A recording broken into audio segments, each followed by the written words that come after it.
இந்த நவம்பர் மாதம் புதன்கிழமை 12ஆம் தேதி இந்த காலையிலே இந்த வார்த்தை கேட்டுக்கொண்டிருக்கக்கூடிய என் அன்பு பிள்ளைகளே, ரொம்ப நல்லா இருப்பீங்க.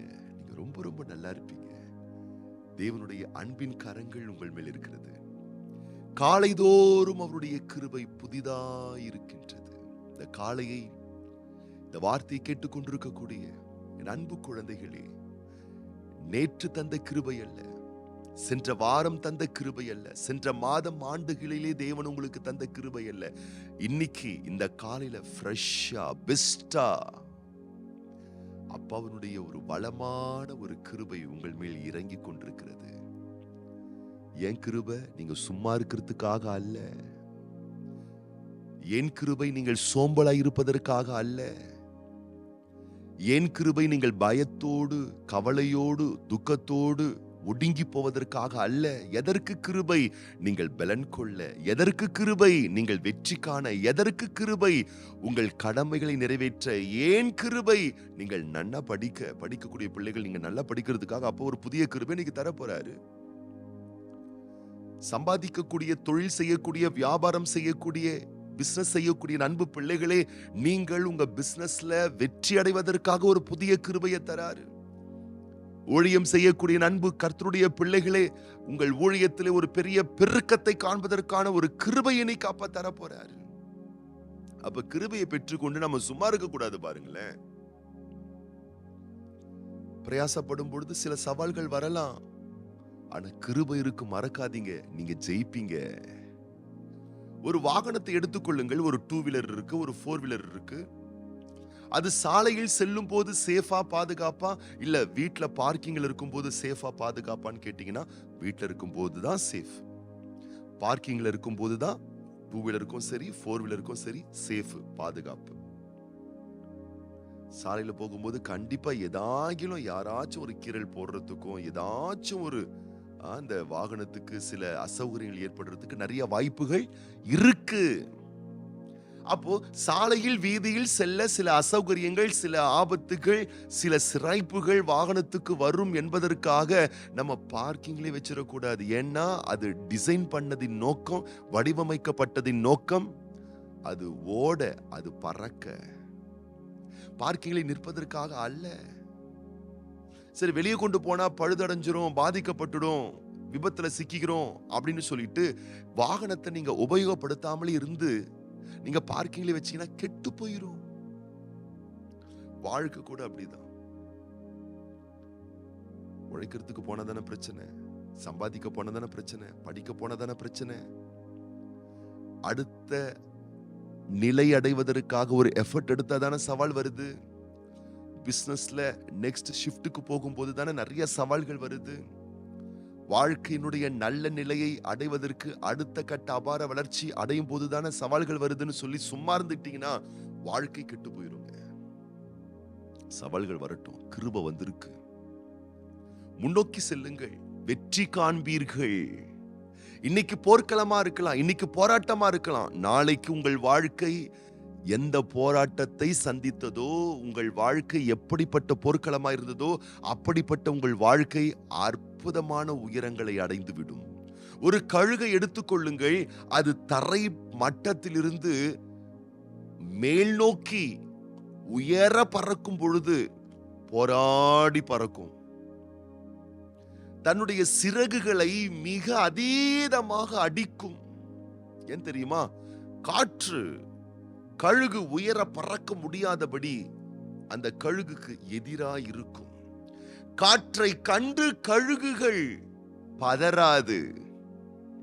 எவ்வளவுதான் காற்று எதிராயிருந்தாலும் தடுத்தாலும் தன்னுடைய விவேகத்தையும் வீரியத்தையும் ஆற்றலையும் பிரயோகப்படுத்தி சிறகுகளை எந்த அளவுக்கு அடித்து எழும்பணுமோ, காற்று கிழித்து கொண்டு, காற்றை அடித்து கொண்டு, காற்றை புறம் தள்ளி தன்னுடைய உழைப்பை, தன்னுடைய எஃபர்ட்டை, தன்னுடைய முயற்சியை, தன்னுடைய பிரயாசத்தை போட்டு கழுகு பறக்கும். கொஞ்ச நேரத்துல என்ன ஆகும்?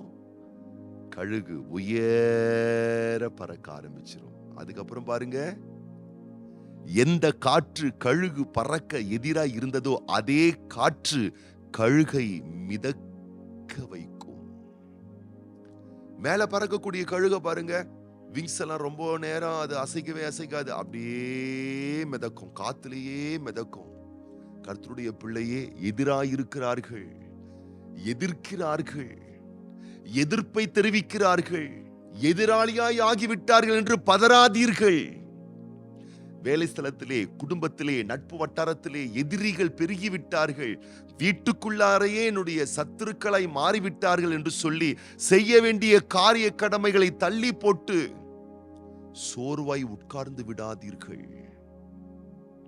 சங்கீதக்காரன் சொல்லுகிறார், 23ஆம் சங்கீதம் 4, 5, 6 வசனம், நான் மரண இருளின் பள்ளத்தாக்கிலே நடந்தாலும் பொல்லாப்புக்கு பயப்படேன், ஏனெனில் தேவரீர் என்னோடு கூட இருக்கிறீர், உமது கோலும் உமது தடியும் என்னை தேற்றும். என் சத்துருக்களுக்கு முன்பாக நீர் எனக்கு ஒரு பந்தியை ஆயத்தப்படுத்தி என் தலையை எண்ணெயால் அபிஷேகம் பண்ணுகிறீர், என் பாத்திரம் நிரம்பி வழிகிறது, என் ஜீவனுள்ள நாளெல்லாம் நன்மையும் கிருபையும் என்னை தொடரும், நான் கர்த்தருடைய வீட்டிலே நீடித்த நாட்களாய் நிலைத்திருப்பேன். பாருங்கள், சங்கீதக்காரன் ஒரு பக்கம் மரண இருள், ஒரு பக்கம் பள்ளத்தாக்கு, ஒரு பக்கம் சத்துரு, ஒரு பக்கம் போராட்டம். சங்கீதக்காரன், நான் பயப்பட மாட்டேன், கர்த்தரையும் கூட இருக்கிறார், நான் முன்னோக்கி செல்வேன் அப்படின்னு போனதுனால பாருங்க ஆச்சரியம். எந்த சத்துரு, எந்த எதிரி இருளாய் எதிர்த்தார்களோ, எந்த இருள், எந்த சத்துரு முட்டுக்கட்டைகளாக இருந்தார்களோ அவங்களுக்கு முன்னாடியே ஆண்டவர் பந்தி ஆயத்தப்படுத்தி தலையை எண்ணெயால் அபிஷேகம் பண்ணி பாத்திரம் நிரம்பி வழிய செய்து வாழ்நாளெல்லாம் நன்மையும் கிருபையும் தொடரக்கூடிய மேன்மையை காண செய்து விட்டார். கலங்காதீர்கள், பயப்படாதீர்கள், படைத்த தேவனே உங்களுக்கு துணையா இருக்கிறார். வேற என்ன வேண்டும் வாழ்வில்? தைரியத்தையும் நம்பிக்கையும் இப்படிப்பட்ட வாக்குகளை கேட்டு கேட்டு அதிகரித்துக் கொள்ளுங்கள். படைத்த தேவனுடைய துணை இருக்க அடுத்தவர்கள் எதிர்க்கும் பொழுது நீங்கள் ஏன் பதற வேண்டும்? நம்பிக்கையோடு நில்லுங்க, உத்வேகத்தோட இருங்க, செய்ய வேண்டிய காரிய கடமைகளை உற்சாகமா செய்யுங்க, காரிய கடமைகளை தள்ளி போடாதீங்க. இன்று இந்த புதன்கிழமை நவம்பர் மாதம் 12ஆம் தேதி என்னென்ன செய்யணுமோ அதை பெஸ்டா செஞ்சிருங்க. காற்று எதிராக இருக்கிறதே பரவாயில்ல, பெஸ்டா சிறகுகளை விரித்து பறங்க. உங்களால என்ன பெஸ்டா செய்ய முடியுமோ அதை செய்யுங்க. குதிரை யுத்த நாளுக்கென்று ஆயத்தமாக்கப்படும், ஜெயமோ கர்த்தரால் வரும். ஒரு நாள் வரும், எதெல்லாம் எதிராக இருந்ததோ அதெல்லாம் உங்களுக்கு சாதகமா மாறும், ஆதரவா மாறும், அனுகூலமா மாறும், அற்புதமா மாறும். இன்னைக்கு நீங்க ரொம்ப நல்லா இருப்பீங்க, ரொம்ப ரொம்ப நல்லா இருப்பீங்க. தேவனுடைய நன்மையின் கரங்கள் உங்களோடு கூடவே இருக்கும். வார்த்தையை பெற்றுக்கொண்டு முன்னோக்கி செல்லுங்கள். இயேசு ராஜா முன்னே செல்லுகிறார். ஓசன்னா கீதம் பாடி முன்னோக்கி செல்லுங்கள். ஜெயம் உங்களுடையது. உங்களுக்காக நான் ஜெபம் பண்ண போறேன். அது போலவே இன்றைய நாளிலே பிறந்த நாட்கள் காணக்கூடிய அன்பு சகோதரர் ஏ ஜேக்கப், அருமை மகன் இ ஜேபஸ் விக்டர், அன்பு மகள் என் இவாலின் ஏஞ்சல் மற்றும் திருமண நாள் காணக்கூடிய தம்பதியாருக்காகவும் நம்ம ஜெபம் பண்ண போறோம். கண்களை மூடி நம்ம ஜெபம் பண்ணலாமா? பரலோக தகப்பனே, திருக்குமாரன் இயேசு கிறிஸ்துவின் நாமத்தினாலே சமூகத்தில் வருகின்றோம். இந்த நவம்பர் மாதம் 12ஆம் தேதி புதன்கிழமை இந்த வார்த்தை கேட்டுக்கொண்டிருக்கக்கூடிய ஒவ்வொரு பிள்ளைகள் மேல் உடைய வல்லமையின் கரங்கள் இறங்குவதாக, உடைய வார்த்தையின் அபிஷேகம் இறங்குவதாக, உடைய சத்திய மகிமை உடைய பிள்ளைகளை தழுவிக் கொள்வதாக. காற்று எதிராக இருக்கிறது, மனிதர்கள் எதிராக இருக்கிறார்களே, எதிர்ப்பு தெரிவிக்கிறார்களே, வளர்ச்சி அடைவதற்கான வாய்ப்புகளே இல்லாத பல முட்டுக்கட்டைகள் இருக்கிறது என்று சொல்லி உடைய பிள்ளைகள் துவண்டு போகாதபடி, சோர்ந்து போகாதபடி இஸ்ரவேலின் பரிசுத்தர் உடைய பிள்ளைகளுக்கு முன்னே செல்லுவீராக, பிறகே காக்கிறவராக இருப்பீராக. செய்ய வேண்டிய நற்காரியங்களை திடமுடன், ஸ்திரமுடன், தைரியத்துடன் நடைமுறைப்படுத்த சகல ரகமான கிருபைகளை படைத்த பரலோக தேவன் பிள்ளைகளுக்கு நீர் சம்பூர்ணமாய் தந்து கனப்படுத்தி ஆசீர்வதிப்பீராக.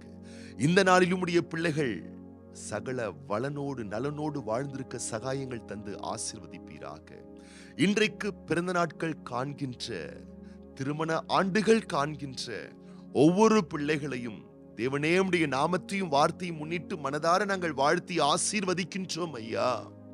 ஆண்டுகளை, வருடங்களை, நாட்களை நன்மைகளால் முடிசூட்டுகிற தெய்வம் அன்பான பிள்ளைகளுக்கு நீர் தந்திருக்கக்கூடிய இந்த நாட்களை, இந்த ஆண்டை, இந்த வருஷத்தை சகல ரக நன்மைகளால் முடிசூட்டி உம்முடைய வருகை வரும் மட்டும் இதுபோல் இன்னும் அநேக ஆனந்தமான ஆசீர்வாதமான மகிழ்ச்சியும் நன்மையுமான ஆண்டுகளை உம்முடைய பிள்ளைகள் காணும்படி கர்த்தர் செய்தருளும்படி பிள்ளைகளை மனதார வாழ்த்துறோம், ஆசீர்வதிக்கிறோம். ஆண்டவர் இயேசு கிறிஸ்துவின் ஆசீர்வதிக்கப்பட்ட நாமத்தினாலே வாழ்த்தி ஜெபிக்கிறோம் எங்கள் நல்ல பிதாவே, ஆமென். இன்னைக்கு நீங்க ரொம்ப நல்லா இருப்பீங்க.